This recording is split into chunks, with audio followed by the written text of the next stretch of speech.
सर्वप्रथम इस मंगलमय कथा का स्मरण करते हुए हम श्री गणेश एवं मंगल देव का आवाहन करते हैं, जो ग्रहों में पराक्रमी, तेजस्वी, रक्तवर्ण और धर्म के रक्षक माने गए हैं।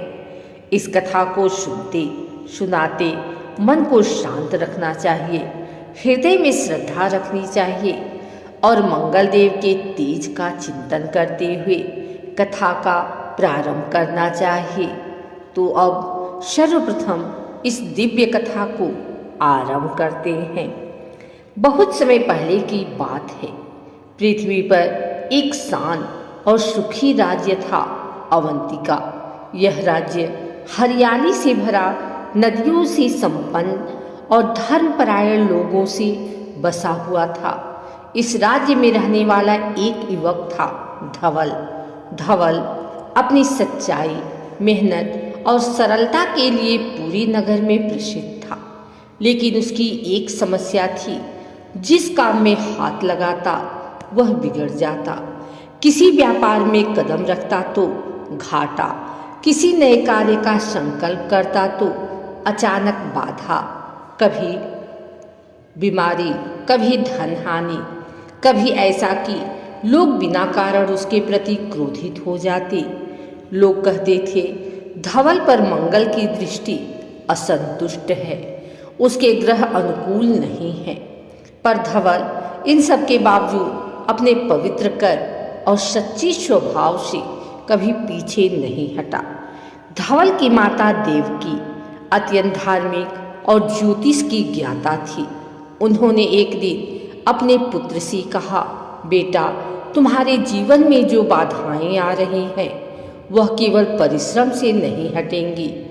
तुम्हें मंगलदेव की शरण में जाना होगा। ग्रहों में मंगलदेव वीरता के प्रतीक हैं और जब वह कृपा कर देते हैं तो कठिन से कठिन दिक्कतें दूर हो जाती हैं। धवल ने नमन करते हुए कहा, माँ, मैं तैयार हूँ, बस मुझे मार्ग दिखाइए।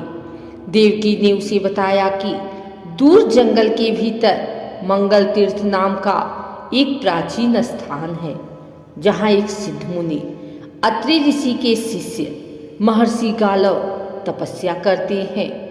वही मंगल देव के प्रिय साधक हैं।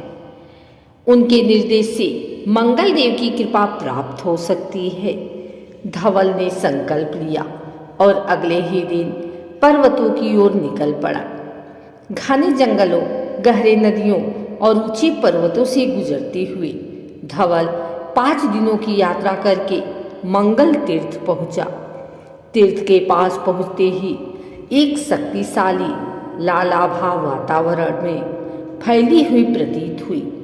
शिवलिंग पर रक्त चंदन का चढ़ावा, कहीं दीपों की पंक्ति और हवा में गूंजता मंत्र, ओम क्राम क्रीम क्रौश भौमाय नमः। मंगल देव का यह स्थान अद्भुत था। धवल ने आश्रम ढूंढकर महर्षि गालव को प्रणाम किया। गालव मुनि ने धवल को देखते ही कहा, वत्स, तुम्हारी कुंडली में मंगल प्रबल है, पर वह क्रोध में है, असंतुष्ट है। मंगल देव का प्रभाव तभी शुभ बनता है जब मनुष्य में साहस, सत्य और अनुशासन का संयोजन हो। तुम्हें परीक्षा देनी होगी, तभी मंगल देव प्रसन्न होंगे। धवल ने विनम्रता से कहा, गुरुदेव, मैं प्रत्येक परीक्षा के लिए तैयार हूँ। गालव मुनि मुस्कुराए। ठीक है वत्स, पहली परीक्षा साहस की, दूसरी सेवा की और तीसरी समर्पण की होगी।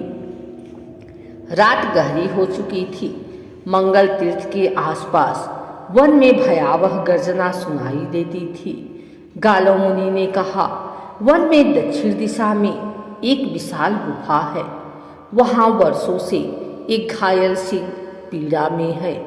कोई भी उसके नजदीक जाने का साहस नहीं करता। तुम्हें उसकी सेवा करनी होगी। यही मंगलदेव की पहली परीक्षा है। धवल बिना डरे चल पड़ा। गुफा के भीतर अंधेरा था और हवा में खून की गंध। सिंह का शरीर घावों से भरा था। उसकी दहाड़ पूरी गुफा हिला रही थी, लेकिन धवल के दिल में करुणा जाग उठी। वह धीरे धीरे आगे बढ़ा, घावों पर औषधि लगाई और भय के बावजूद सिंह के पास सारी रात बैठकर उसकी सेवा करता रहा।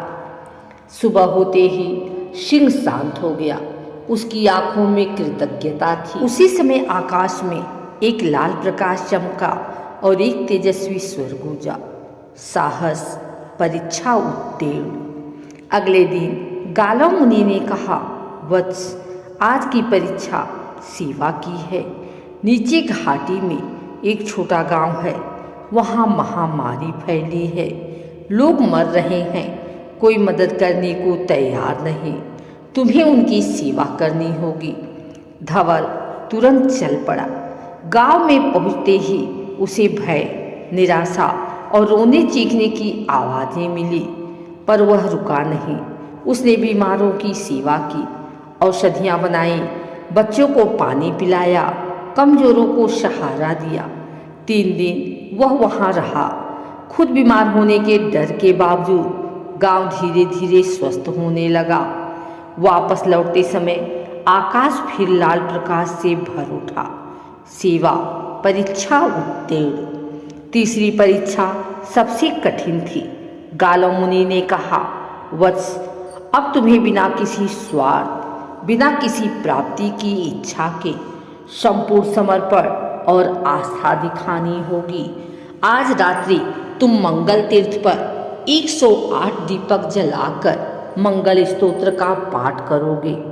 तुम्हें अड़िग रहना होगा, क्योंकि यह रात्रि भयानक होगी। मंगल देव स्वयं तुम्हारी परीक्षा लेने आएंगे। रात छाई, वन में गर्जन, हवा की चीखती आवाजें और दीपक बार बार बुझाने की कोशिश करती तेज हवाएं, लेकिन धवल अड़िग था।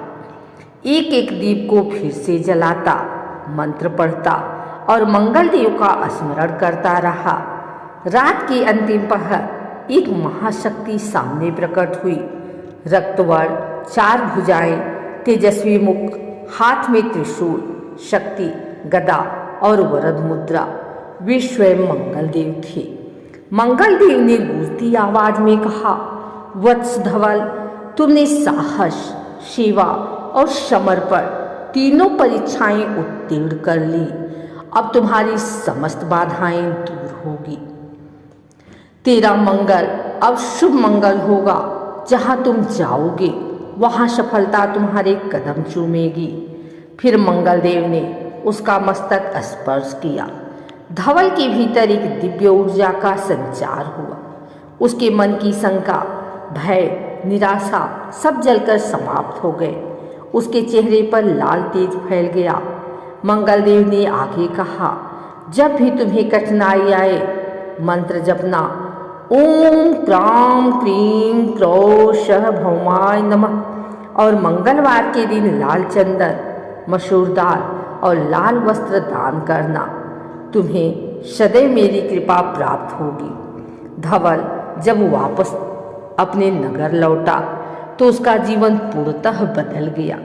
जहाँ पहले बाधा थी, अब वहाँ सफलता थी। जहाँ लोग उसे गलत समझते थे, अब वहीं लोग सम्मान देने लगे। उसने व्यापार शुरू किया और सफल हुआ। बीमारों की सेवा जारी रखी, सब उसका आदर करने लगे। उसकी माता आनंद से भर उठी। धवल ने मंगल देव के नाम पर एक विशाल मंदिर बनवाया, जहाँ लोग दूर दूर से अपनी समस्याएं हल करवाने आते थे। और इस प्रकार धवल अपने नगर का सेवक, मार्गदर्शक और महात्मा बन गया।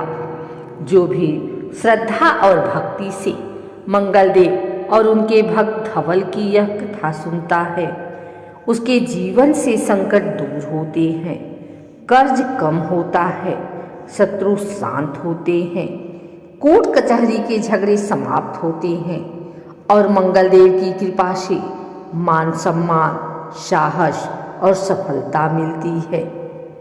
मंगल देव की जय। मंगल भगवान मंगल करें।